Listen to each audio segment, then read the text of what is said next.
Hello, welcome back. My name's Ryan, Luckily 101 in Canmore.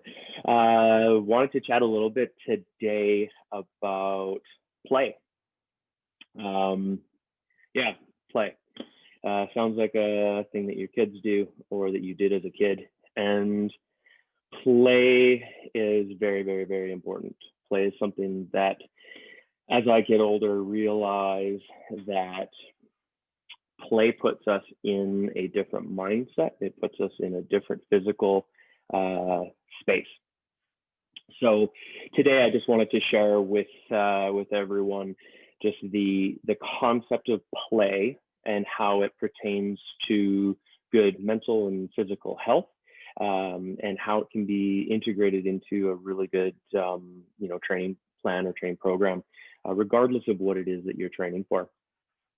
So to start off, I wanted to share with everyone that over the last couple of years, I have developed a kind of a program, if you will, with teen boys, and just kind of it came about in a weird way. But long story short, what we do is we show up at a specific location and we have 2-hour window to essentially play. And there's some basic structure around it. There's no bullying, that kind of stuff, and everyone should be pretty well behaved. And we have 2 hours to do it. And typically I will give some direction on whether we're going to bring snowshoes or whether we're going to bring cross-country skis or whether we're going to bring hockey gear or whatever it might be to these locations. And then from there, I like to give the boys this autonomy to create games, to create scenarios that they find engaging. And I don't just observe. This is the best part. I participate. And I participate at a level that's probably on par with the boys. And so, for instance, last year we showed up at an outdoor rink and we had all our hockey gear, and we did not play hockey. We developed our own we call it Red Bull Crashed Ice scenario, where we had an obstacle course and everyone wanted to go around and see who could do it the quickest. And then it ended up being, 2 people at a time, and then it was 3 people at a time, and then it was 4 at a time. And by the time that 2 hours was done, we had 10 different variations of the course. We were all exhausted. I took 2 days to recover from skating so hard and so fast and jumping on ice and into snowbanks and all of that fun stuff. But what it really opened my eyes to was that all of the movements and those little bursts of energy and intensity, and that 2-hour duration, that's just not something I would normally do in an unstructured environment. And what I found was that it really helped to develop, I should say expose a lot of weaknesses in different parts of my body, because I've been a cyclist for so many years. Yes, I do work on some range of motion, flexibility, a little bit of strength, and try and balance it out. But these other activities were really putting me in a place where I was becoming very, very aware. So this year I did the same thing, trying expanding on some of these activities and giving autonomy to these boys to create scenarios that put them in a place where their mind is playing and they're discovering, they're adventuring, but they're doing things that they would not normally do. If you were to ask a child to run up and down, or not child, a teen, to run up and down a snowbank that is 50 feet long and knee deep, as fast as they possibly can, 10 times over, you probably would get a little pushback.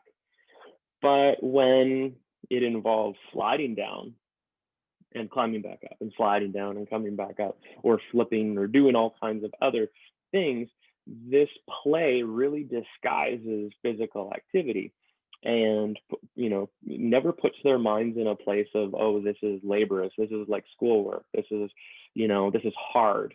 They just do it. And I found myself in that same kind of place, and really enjoyed that exposure to, to play. And so I started expanding on it a little bit more, and really wanted to, have the athletes and the clients that I work with really take time to just get outside, do stuff that makes them slightly uncomfortable. It could be the first time on a fat bike ride. It could be, hip deep snowshoeing. It could be whatever it is. It could be tobogganing. I think that, tobogganing, or crazy carpeting or whatever is amazing, especially with a super long, fast hill. You get the adrenaline and the endorphins and just like the whole high from it. But then you get the increased heart rate while you're going up, and, having to watch your footing. And it just, it never really seems like hard work. It just seems like a whole lot of fun. And I think my biggest takeaway from, this adult play is, that while I'm engaged in it, I never think about social media. I never think about my emails. I never think about texts. My phone lives deep in my pack, and it's there in case of emergency while doing these playful things. And I kind of snap out of it when it's all over, and I'm like, oh yeah, I'm an adult. And for 2 hours, my mind was just somewhere completely different. And I honestly cherish the 2 days a week that I get to do that throughout the winter. I do this for about 5 months, and I really find that it, mentally, it's so refreshing, very, very healthy. And I wanted to share it with all of you guys, especially those who are in some form of structured training, because I know that structure and, its intensity and duration and mileage and all of that stuff really seems to be the objective, or watching your heart rate all the time. But I think that there is truly an aspect of play that is really, really good for your mental health and physical well-being. And it's amazing how 2 hours can evaporate just like that, when that's the state that you're in. So food for thought. Wanted to share that. Hopefully some of you guys over the holiday season get out there and do some playing, tobogganing, the crazy carpeting. Yeah, yeah.